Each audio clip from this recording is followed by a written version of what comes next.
Oke, selamat siang semuanya. Bu Telma Palapa di Jakarta, Mama Ita di Depok. Depok. Pak Tri Sulo, Malang Selatan. Pak Alfian, Jember. Pak Bambang, Singosari. Selamat siang semuanya. Ya, bersyukur karena anugerahnya kita bisa berjumpa lagi pada siang hari ini. Kami berharap semuanya dalam keadaan baik-baik dan dalam keadaan sehat dan diberkati. Itu penting ya, luar biasa. Siang hari ini seperti biasa kita semua kedatangan sahabat saya ini, Mas Alfian dari Jember. Ya, tamu spesial ya.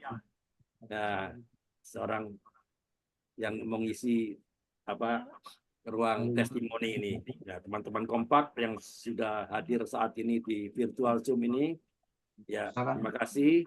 Maupun saat ini yang sedang menyaksikan di YouTube channel ini, siang hari ini saya lihat berapa orang.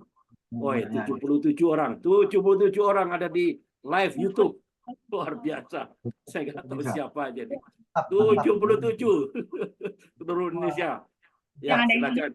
YouTube ini bisa dibagikan kepada grup-grup rohani dan juga ke grup-grup WhatsApp agar supaya kita bisa menjangkau lebih banyak jiwa, karena kesaksian pada siang hari ini ya, pasti beda ya dengan yang lainnya. Pak Trisulo, kalau ada mikrofon yang bocor boleh ditutup. Masih dengar ada suara yang bocor. Ya, sungguh luar biasa, dahsyat ya. Bahwa tujuan channel YouTube ini adalah untuk memberkati dan menguatkan iman orang percaya dan menjangkau jiwa-jiwa baru.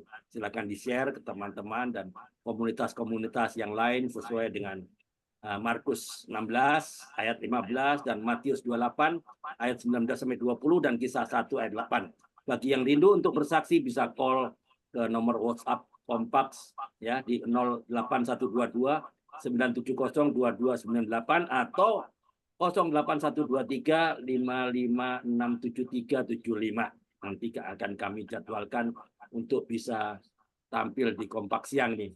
Tapi minggu ini penuh. Minggu depan juga penuh juga. Jadi minggu depan lagi. Kalau mau bersaksi silakan telepon. Kita akan jadwalkan ya. Mari kita sambut dengan sukacita. Mas Alfian yang akan bersaksi. Apa kabar? Mas Alfian, siang hari ini. Luar biasa. Ya, oke. Bapak Ibu yang terkasih di dalam Tuhan, siang hari ini kita berjumpa kembali di sesi testimoni hari ini tanggal 17 Juli ya. Dan yang bersaksi adalah seorang yang levelnya pengajar ini. Levelnya pengajar. Saya todong ini. Saya todong untuk memberikan kesaksian ya, meninggikan nama Tuhan ya. Nah, dia pasti bukan orang biasa. Ya, bukankah kita semua juga yang ada di sini adalah orang-orang yang luar biasa kan? Kita kan sudah ditebus oleh darah Kristus. Amin. Oke, terima kasih buat kehadiran Mas Alfian ya yang sudah berkenan hadir di link Zoom saya ini ya. Welcome to the room of revival and room of reform.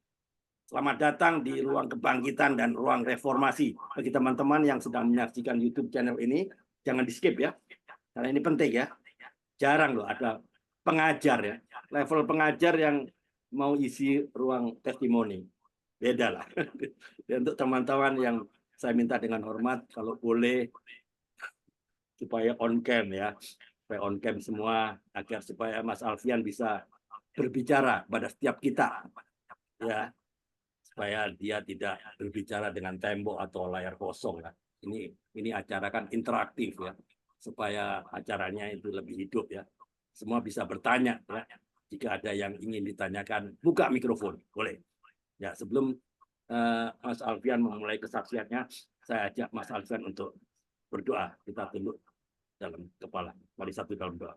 Terima kasih Tuhan, terima kasih Allah Roh Kudus. Kami sudah memuji dan menyembah Engkau Tuhan lewat pujian penyembah yang dipimpin oleh Pak Bambang.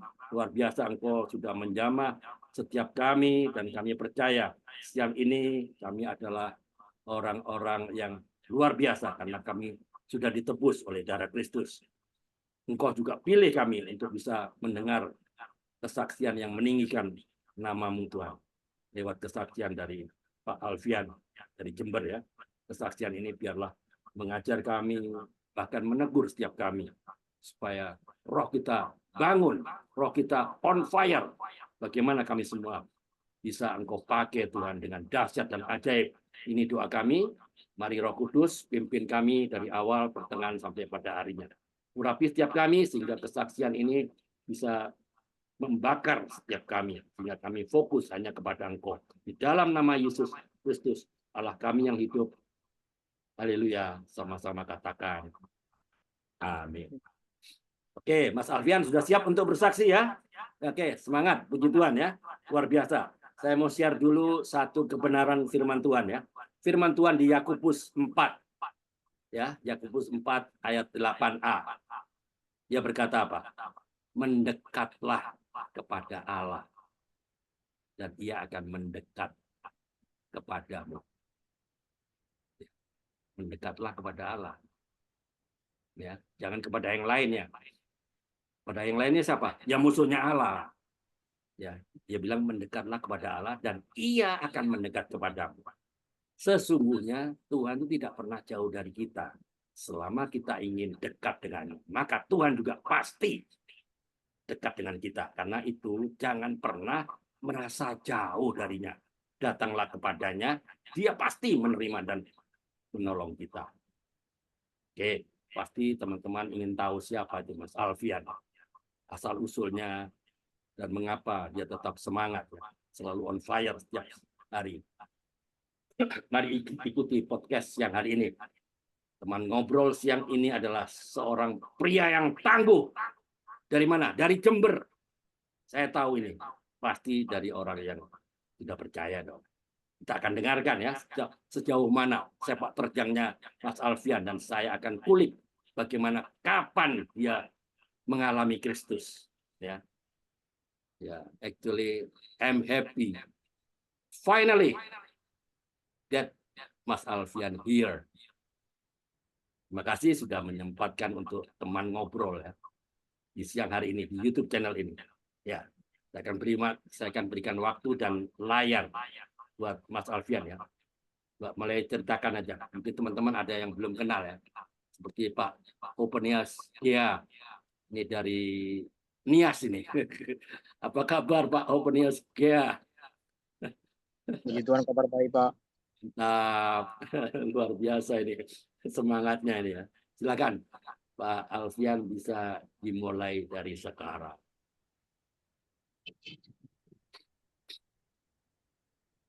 Silakan buka mikrofonnya.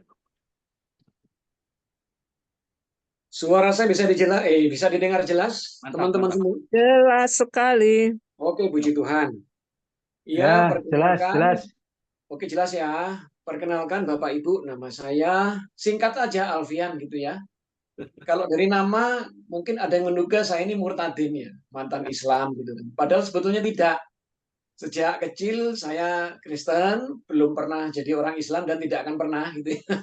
Amin, amin. Saya lahir itu 51 tahun yang lalu di Kota Jember dari pasangan suami istri gado-gado ya. Bapak saya itu orang Jawa, ibu saya orang Ambon, orang Maluku. Oh, keren. ketemu di mana tuh? Di Jember, Pak. Ketemu di Jember. Ketemu di Jember. Ambon ketemu di Jember. Iya, sing ada. Nah, lebih unik lagi, bapak saya ini ke masjid. Dia seorang Muslim. Sementara ibu saya ke gereja. Saya bersaudara 2 dengan adik, ya kan? Kami semua Kristen. Dan saya juga menikah dengan seorang Kristen juga. Istri saya dari Batak, ya, keturunan Batak, Boru Simanungkalit. Waduh. Boru Simanungkalit. Iya. Putra 3, Pak. Gado. Putra 3. Kata orang Solo lemak, gado. Gado-gado. Putra 3 laki semua. Yang satu sudah bekerja dan menikah, baru saja tahun ini menikah. Kemudian yang satu lagi kuliah di Bali, di Udayana. Yang satu ikut saya, yang bungsu, masih SMA kelas 3 ya. Jadi itu, kalau sehari-hari pekerjaan saya wira swasta. Sebelumnya saya kerja di perbankan, tapi sejak kira-kira beberapa tahun yang lalu saya resign karena saya waktu itu sakit luar biasa. Perjalanan iman begini, kalau perjalanan iman Bapak Ibu, berhubung saya ini lahir di keluarga yang gado-gado begitu ya, artinya di awal-awal memang saya sempat mengalami semacam kayak kebimbangan gitu ya. Saya seperti ada di persimpangan jalan karena tidak tahu harus ikut siapa gitu kan. Tetapi saya waktu SD itu sudah mulai membaca Injil Matius ya. Keempat Injil sudah mulai saya baca, dan dari situ saya dikuatkan. Dalam arti ketika saya membaca Injil itu, betapa Tuhan Yesus ini sangat anti kepada orang-orang beragama yang sangat legalistik. Jadi contohnya orang-orang Farisi, mereka suka pakai jubah sembahyang yang panjang, suka menerima penghormatan di pasar, suka sembahyang-sembahyang di perempatan-perempatan jalan ya. Itu saya kemudian simpatik gitu loh. Bahwasanya ajaran Tuhan Yesus ini benar. Akhirnya kemudian saya ikutlah menjadi Kristen.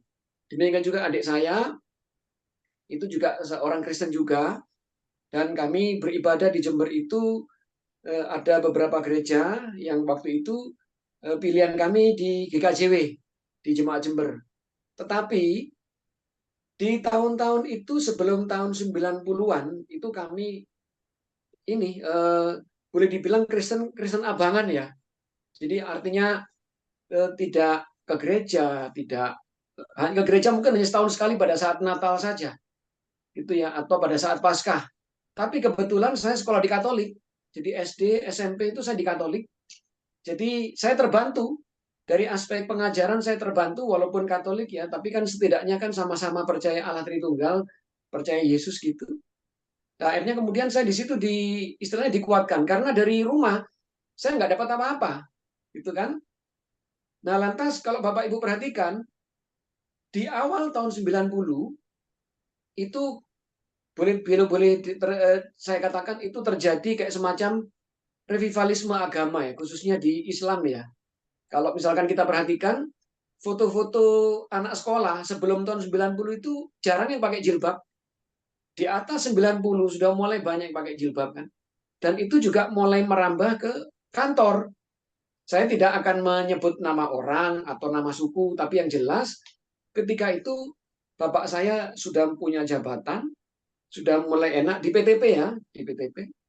Tapi lantas kemudian dicopot dari jabatan hanya gara-gara istrinya seorang Kristen. Anak-anaknya juga Kristen. Kira-kira gitu.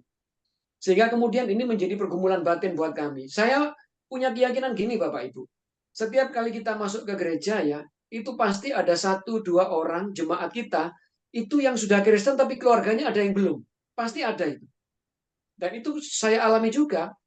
Dan betapa saya mengalami istilahnya itu kayak pergumulan batin, pergumulan iman tuh karena dibesarkan di dalam keluarga yang seperti itu. Nah, tetapi saya tidak putus asa. Kira-kira tahun 94 itu saya boleh dibilang seperti kayak mengalami kebangunan rohani ya. Di tahun-tahun itu kan mungkin kita baru mengenal yang namanya Bapak Gilbert Lumoindong ya, sering tampil di RCTI. Pada saat itu saya sering nonton setiap hari Minggu acara ini, Pak Gilbert yang membawakan, itu saya merasa sangat terberkati oleh apa yang diajarkan oleh Pak Gilbert pada saat itu. Dan itu menguatkan saya gitu. Nah, kemudian di tahun-tahun berikutnya saya masuk kuliah, saya kemudian banyak bergaul, banyak ini, itu juga mengalami gesekan-gesekan juga ya. Dan ini pengalaman saya terus berdoa untuk keselamatan bapak saya. Dan kebetulan bapak saya ini ada sakit asma,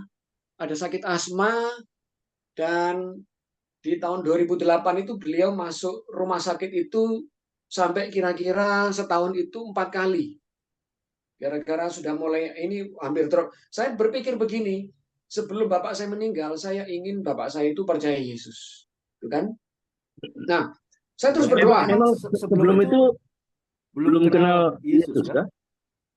Ya, kalaupun boleh dibilang kenal, tetapi kan hanya tahu bahwa Yesus itu adalah sesembahnya orang Kristen, Pak.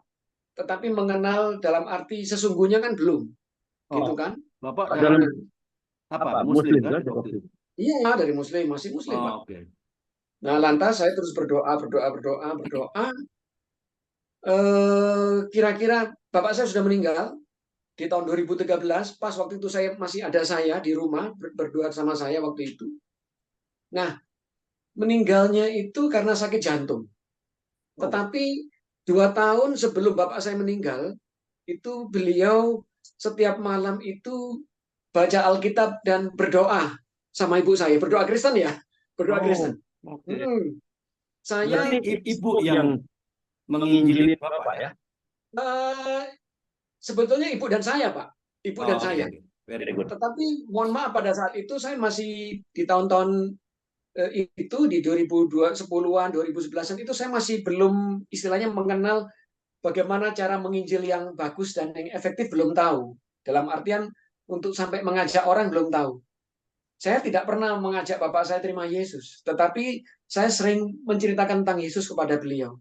Dan setelah 2 tahun sebelum beliau meninggal, saya tidak minta apa itu, setiap malam itu berdoa sama ibu saya dengan cara Kristen ya. Kemudian juga baca Alkitab. Bagi saya tidak tahu ya apakah ini apakah sebuah keberhasilan penginjilan atau tidak, Tuhan yang tahu.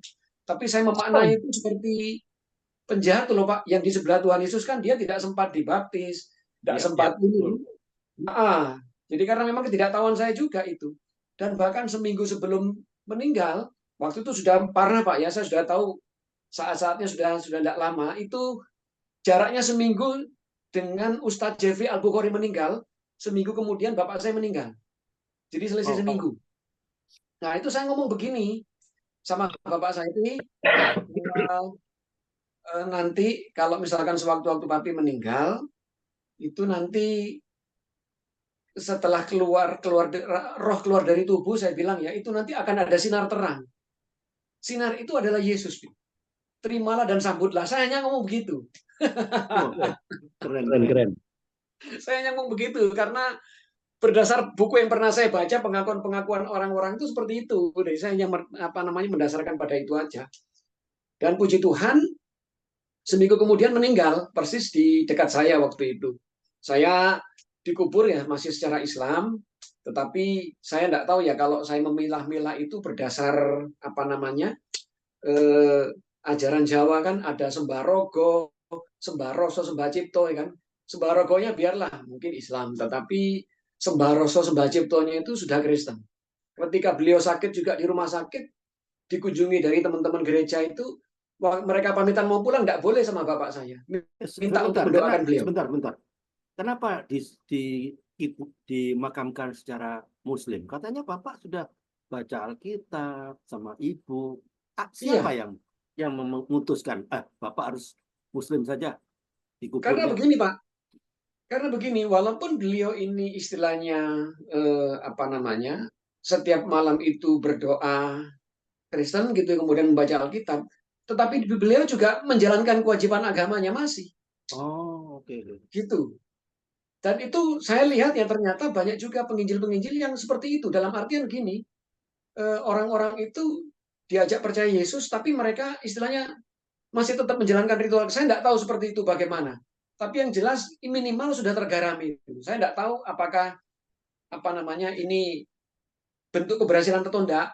Tapi saya secara iman saya percaya beliau masuk surga. Itu iman saya ya, penafsiran saya. Karena ya banyak juga sih orang-orang seperti itu. Contohnya kalau kita pernah lihat mungkin Mahatma Gandhi, beliau percaya Yesus, tapi beliau juga masih seperti itu. Saya tidak tahu. Katakan misalkan mau masuk surga pun lah di emperannya lah ya. Saya tidak tahu ya Pak. Tapi yang jelas emperannya juga surga juga kan? Iya. Begini, saya bukan penganut Kristen progresif, bukan. Saya tetap percaya mutlak. Jangan sampai Yesus. Jangan sampai Kristen progresif, beda Pak. Tidak. Itu beda, sangat beda. Beda ya. Ha-ha. Sangat beda. Saya percaya di luar Yesus tidak ada keselamatan. Tidak Ya, ada. tetapi saya percaya di luar gereja kemungkinan masih ada keselamatan. Di luar Yesus tidak ada keselamatan, tidak ada Oh itu mutlak. ya. Ya, Di luar gereja tidak keanggotaan menyelamatkan. gereja itu. Ya, gereja tidak Saya- menyelamatkan. Agama tidak menyelamatkan. Agama, di luar agama Kristen ada kemungkinan ada orang-orang lain yang diselamatkan. Saya tidak tahu seperti itu ya. Mohon maaf, saya tidak berani menafsirkan ini karena ini menyangkut ajaran pokok gereja. Ya kan, ini termasuk wilayah yang sangat sensitif. Tetapi biarlah ini pengalaman pribadi, jadi saya tidak berusaha untuk membuat penafsiran-penafsiran, gitu ya. Biar nanti Tuhan yang memutuskan, gitu kan? Ya, oke, Pak Alfian, waktunya nggak banyak ya, nggak banyak. Saya mau Ya. tanya, dari keluarga besar Mas Alfian, apakah masih ada yang belum percaya? Masih Pak, dari pihak keluarga bapak saya masih. Masih, oke. Masih. Apa yang Mas Alfian lakukan untuk Gini. menyelamatkan dia? Iya, ada satu Pak, satu itu dia bapak saya itu punya kakak sepupu, beliau seorang hajah, gitu ya, seorang hajah, anak laki-laki satu-satunya itu kan sudah cerai waktu itu sama istrinya kan. Nah, beliau seorang kerjanya itu ini Pak, kondektur bis. Waktu itu beliau sering ngomong ke saya, saudara saya ini, aku diajak ke gereja kenapa katanya gitu. Karena waktu itu saya sempat ngobrol-ngobrol sama dia kan cukup panjang, kemudian dia tertarik. Kenapa? Ternyata dia ini sangat muak dengan kelakuan-kelakuan pada waktu itu Pak ya. Orang-orang radikalis, model seperti FPI yang suka nyegel gereja, kemudian apalagi ya dari kaum jihadis ngebom gereja. Itu dia muak gitu loh. Kemudian dia merasa tidak betah dengan agama itu. Lantas dia kemudian minta ke saya. Waktu itu saya sering ngobrol juga sama dia kan. Nah, dia minta untuk ngajak ke gereja. Waktu itu karena rumahnya berjauhan dengan saya, Pak, selisih kira-kira cukup jauh, sekitar 30-an kilo. Oh, jauh lah. Ya, oke. 30-an kilo, Luar tetapi kota, ya? pada waktu di luar kota.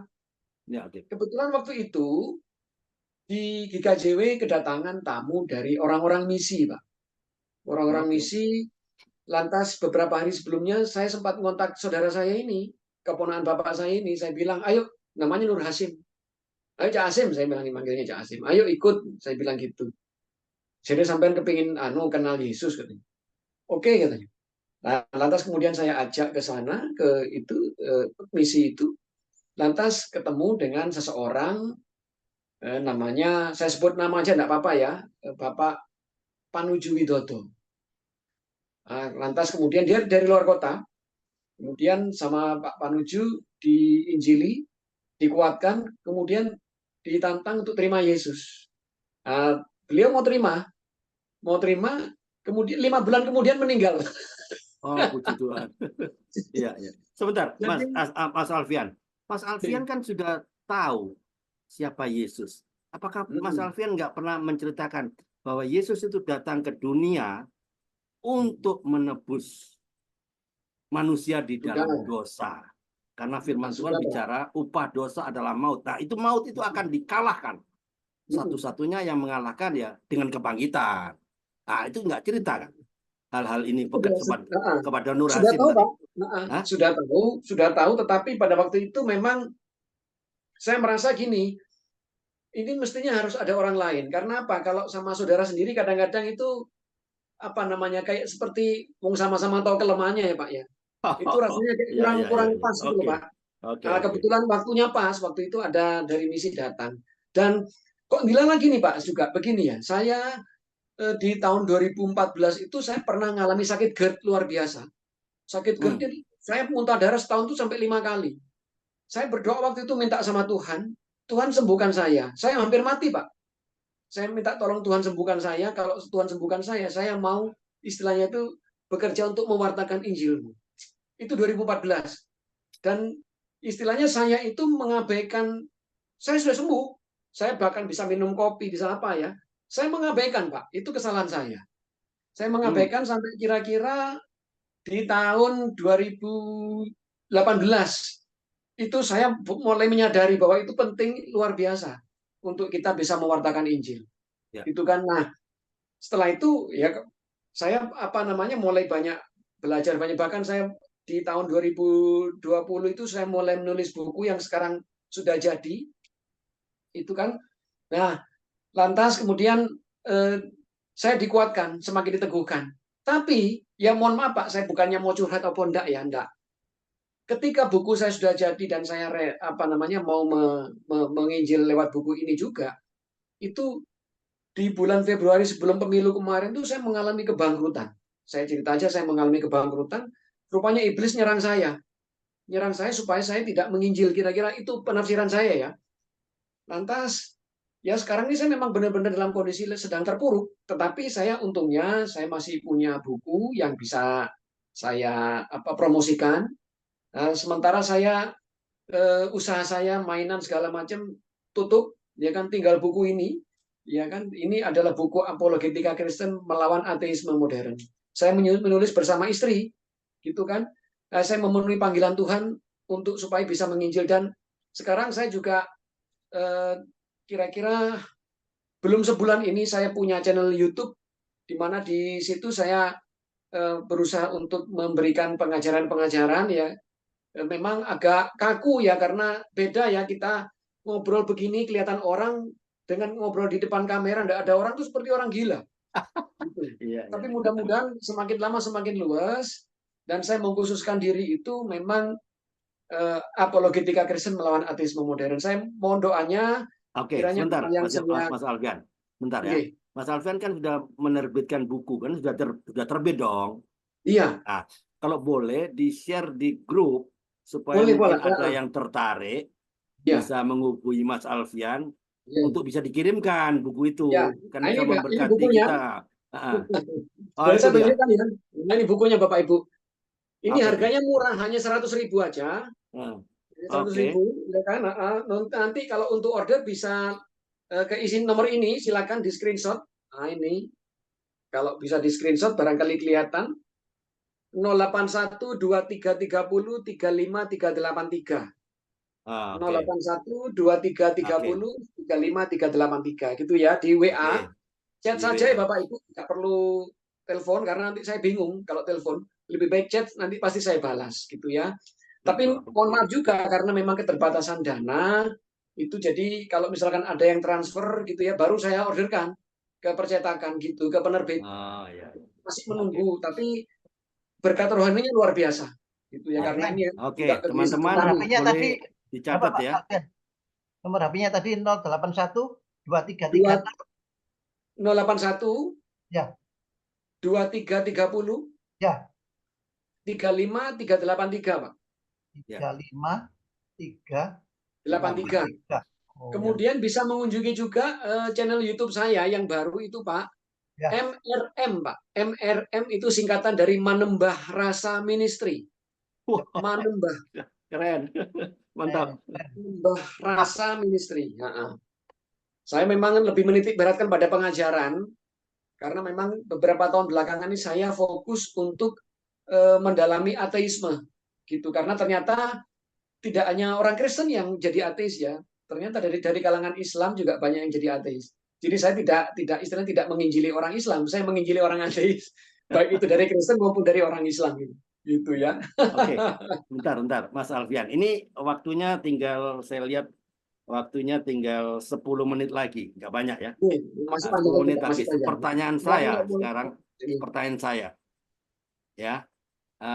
Sebelum teman-teman kalau mau bertanya, buka mikrofon ya. Jangan cuma saya aja yang bertanya. Saya ada 1000 pertanyaan ada di kepala saya, banyak. Nah, coba Pak Mas Alfian, coba tolong diceritakan pengalaman Mas Alfian nginjilin orang dan orang itu menolak. Bagaimana? Oh ya, Pernah nggak?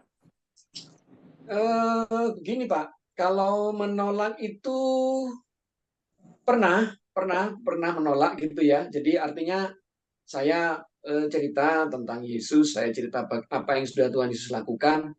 Tetapi karena ini ya, kata Rasul Paulus ada selubung ya.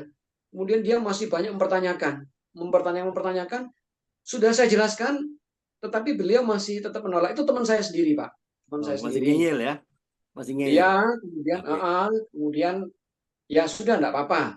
Ada juga dulu seorang ibu juga saya injili gitu, karena saya tahu beliau sudah sangat tua, ya saya melihat kasihan kalau misalkan sampai beliau meninggal, kemudian tidak percaya Yesus. Saya cerita gini-gini, kemudian saya ajak untuk terima Yesus, beliau tidak mau, gitu.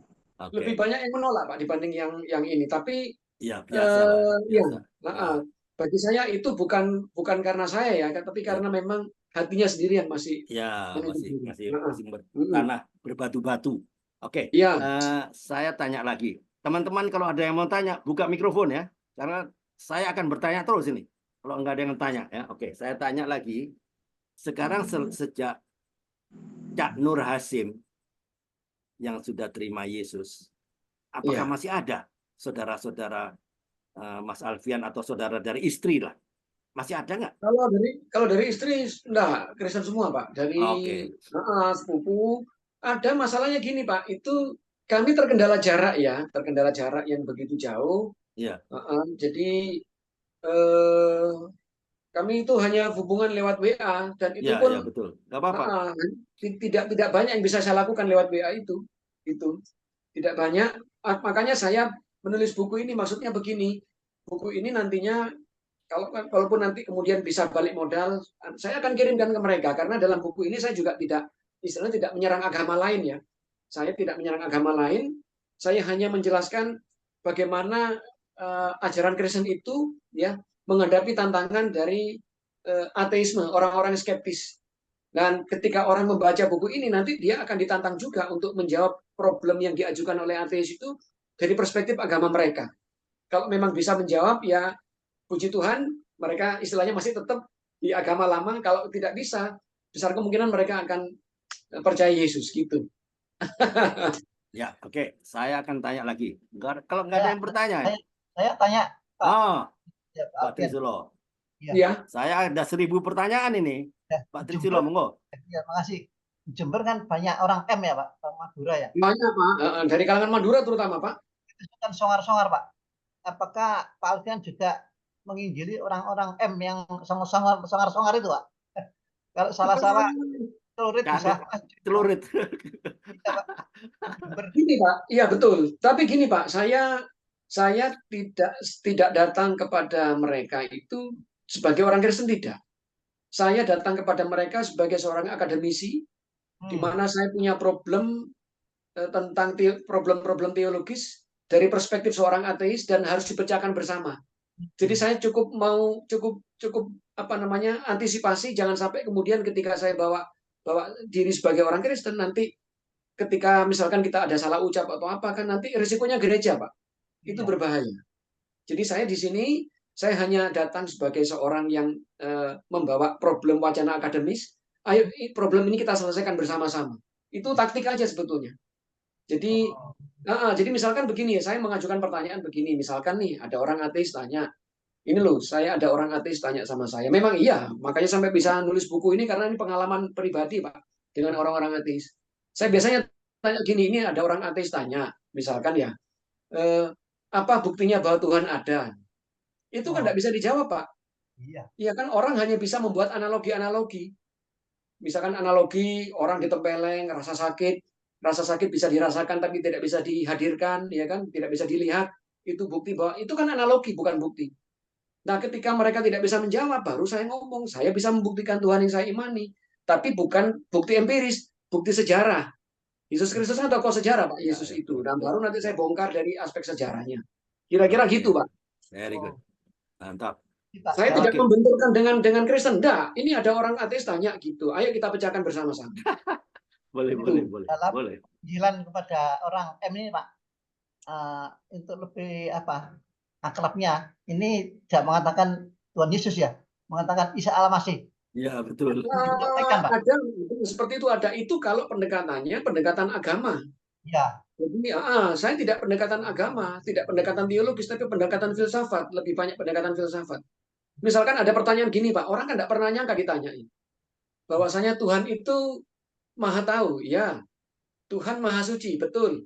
Lantas apakah Tuhan tahu ya rasanya hubungan suami istri, hubungan seks suami istri?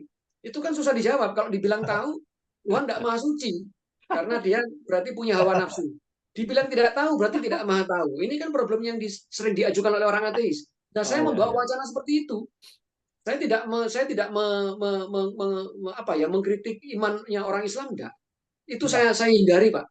Gitu. Tapi Oh, saya hanya ingin, ini loh ada problem, ada wacana, ayo kita pecahkan bersama. Saya menjawab ini dari perspektif agama saya, silakan ini dijawab dari perspektif agama kamu. Gitu.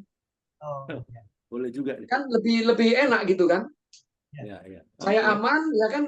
Saya aman, gereja aman, Injil oh, diberitakan kan gitu. Ya, boleh lah. Boleh juga. ada satu Pak, masih ada satu. Boleh, enggak apa-apa, Bukunya Pak. itu, Bebas. bukunya itu belum dicetak ya Pak? Belum. Bukunya ini kalau Bapak transfer langsung saya orderkan, Pak, ke percetakan, ke Oh, penerbit. Tapi Biar nanti siap. nunggu.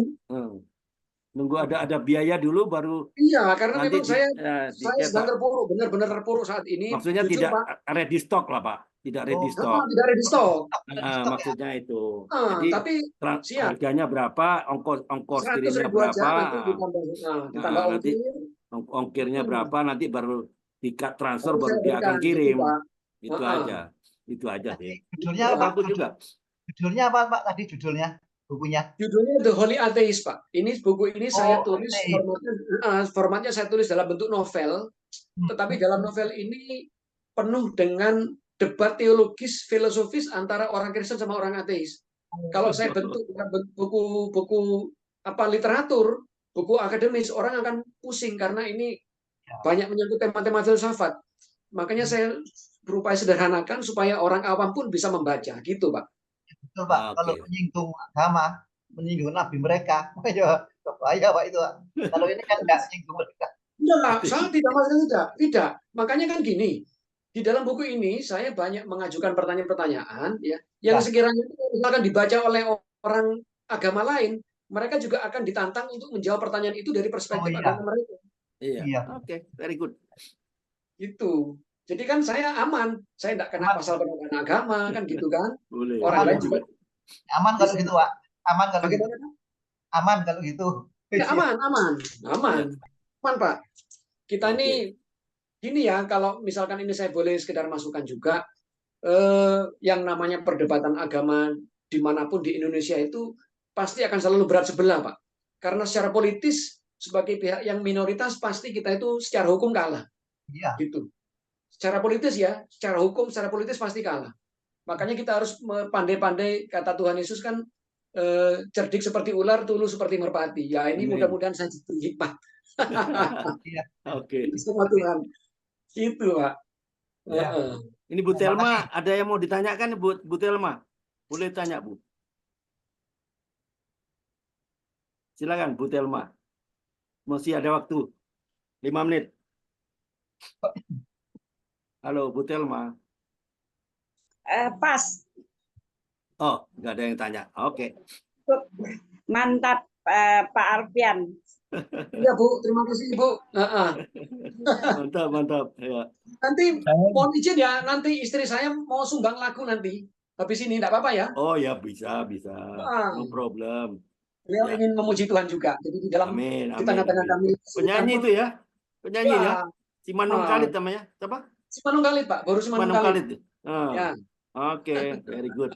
Oke, Terima Pak kasih, Bu, Open atas Gia, support. Open Gia, Nias, ada yang mau ditanyakan? Boleh, silakan. Enggak ada Pak, makasih Pak Ada Alfian. ya, Iya, oke. Pak. Suarakan Ya. terus kebenaran untuk mengurangi Tetap semangat. kejahatan bumi Ya. ini. Terima kasih, Bapak. Terima kasih, Bapak. Iya. Ya, oke. Masih belum ada yang tanya lagi? Mama Ita, ada yang mau tanya? Cukup Pak Andre. Cukup ya, oke. Kalau gitu saya terakhir lah, saya mau tanya ya sebelum dia akhiri. Pak Alfian pernah berpikir nggak waktu itu? Saya ikut Tuhan, saya anak Tuhan loh. Kenapa masalah datang bertubi-tubi? Satu masalah belum selesai, datang lagi masalah B. B belum A, B belum selesai, datang lagi masalah C. Sebetulnya Tuhan ada nggak sih? Iya. Pernah nggak dalam hati kecil berpikir seperti itu?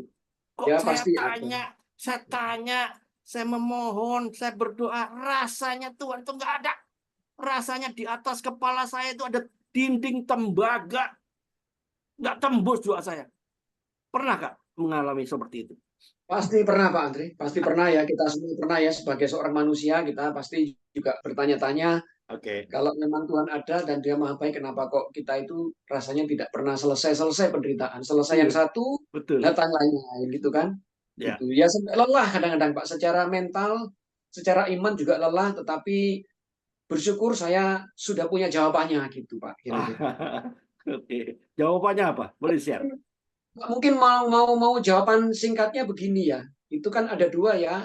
Jadi ada dua. Yang pertama, dari perspektif orang Kristen, Tuhan itu sudah menyelesaikan penderitaan. Memang bukan dari perspektif manusia, dari perspektif Tuhan. Ketika Tuhan Yesus di kayu salib, Dia mengatakan sudah selesai. Karena akar dari segala penderitaan adalah dosa, dan dosa itu sudah dihapuskan ketika Tuhan Yesus menanggung semua dosa-dosa kita di kayu salib. Sehingga dari sudut pandang Allah, sebetulnya Allah sudah tahu siapa-siapa yang sekarang ini masuk surga, siapa yang dilemparkan neraka sudah tahu gitu. Jadi dalam pandangan Allah sudah tahu. Tapi karena kita ini manusia masih terikat ruang dan waktu, kita belum tahu. Gitu. Kita masih menyusuri waktu ya. Allah kan tidak terikat ruang dan waktu, tetapi kita ada dalam ruang dan waktu sehingga kita melihat seolah-olah penderitaan belum selesai. Gitu. Tetapi juga begini, Allah itu dari sudut pandang kita memang tidak seolah tidak menyelesaikan masalah penderitaan. Tetapi Allah bahkan ikut ambil bagian di dalam penderitaan itu ketika Dia mengutus firman-Nya datang ke dunia menjadi manusia. Jadi lewat Yesus Kristus inilah Allah berbela rasa dengan kita. Dari situ kita bisa tahu bahwa Allah itu sungguh mengasihi kita. Karena kalau misalkan saya ambil contoh Pak Andre dengan istri ini, kalau sekedar menikah itu hanya cari enaknya tok, ya itu berarti bukan cinta Pak. Yang disebut cinta itu ketika dalam penderitaan tetap setia.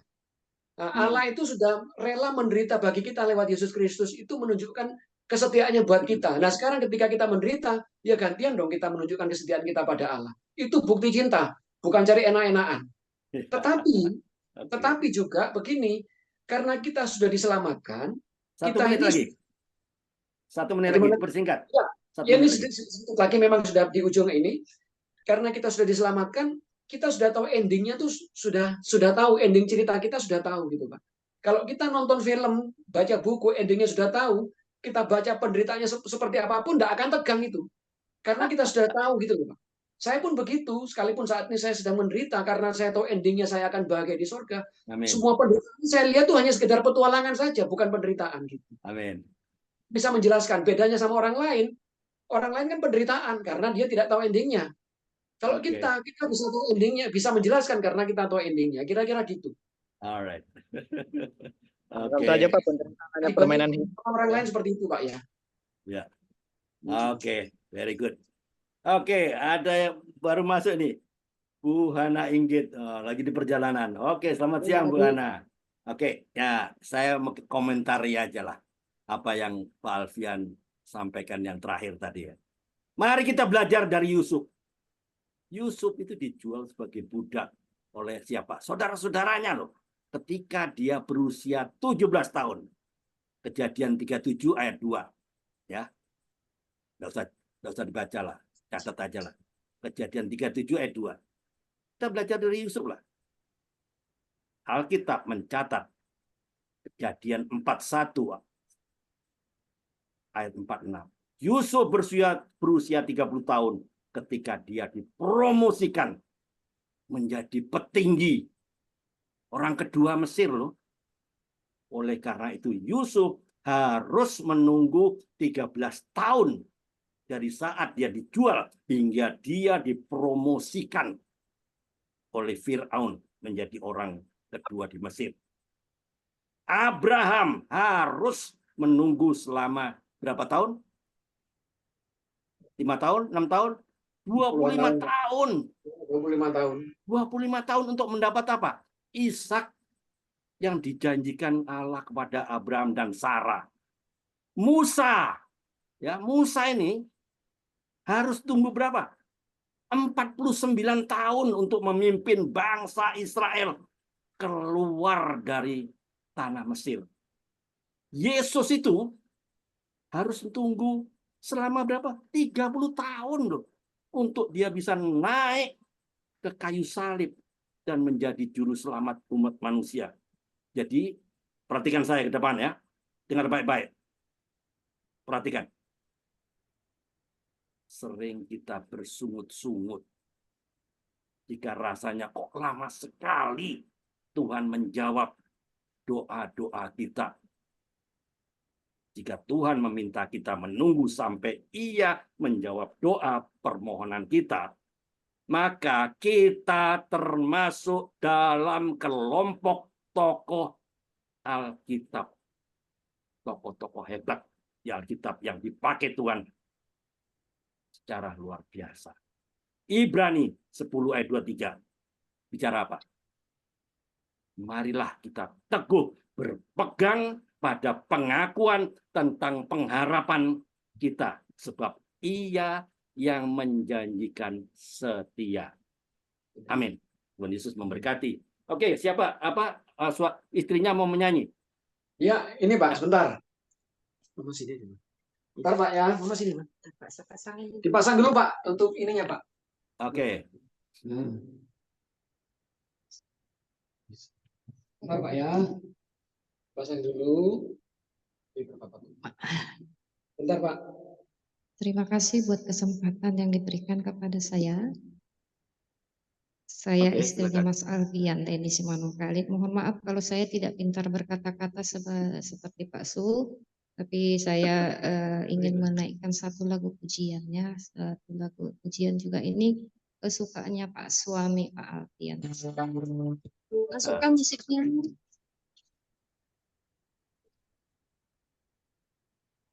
Oke.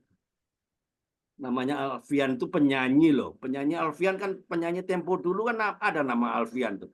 Ya, betul Pak. Ada. Bukan dulu.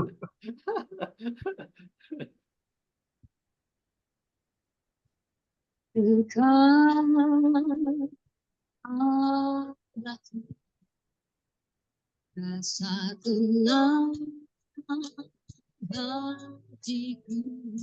Musiknya kurang nggak dengar musiknya.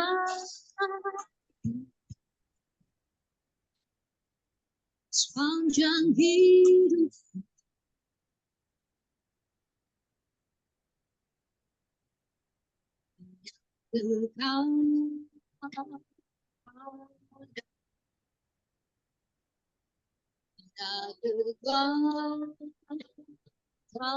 Kurang dekat mikrofonnya, Bu. Kasih dekat mikrofonnya.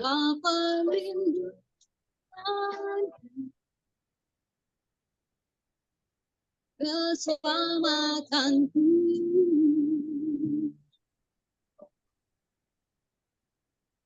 pilihlah sekutu dan menikmati hadiratmu, biarkan rohmu dalam hidupku.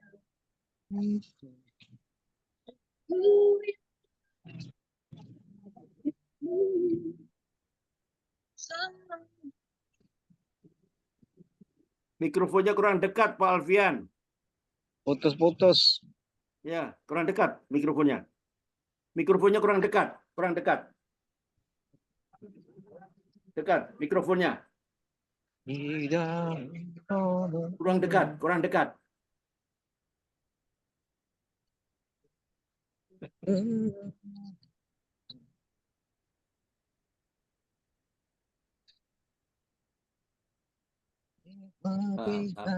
Alfian nggak dengar dia nggak monitor. Mikrofonnya kurang dekat.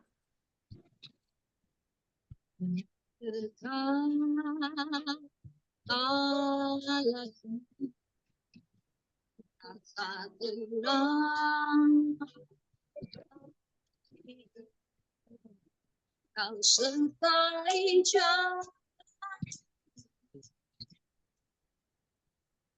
sepanjang hidup.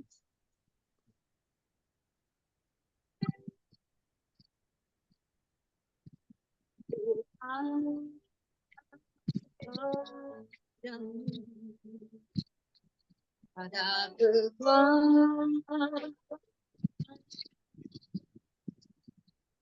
Kaulah perlindungan, keselamatanku.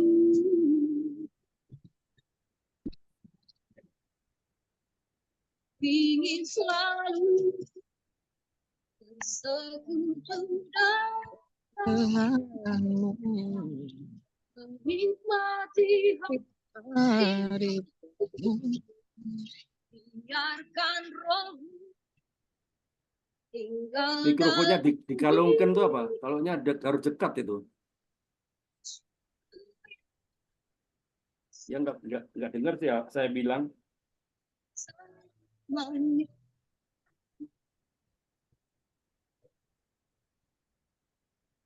Ingin selalu bersekutu denganmu, menikmati hadiratmu, biarkan rohmu tinggal dalam hidup. Sungguh indah bersamamu, selamanya.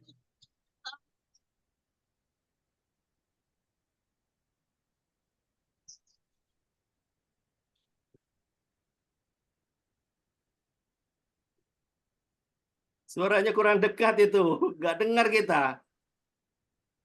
Oh, nggak monitor dia. Nggak dengar ya, Pak? Alfian, suaranya harus dekat. Ini mikrofonnya dekat, nggak dengar, Oh, nggak dengar ya? nggak dengar. Saya udah teriak-teriak sampean nggak monitor. Ini dekat.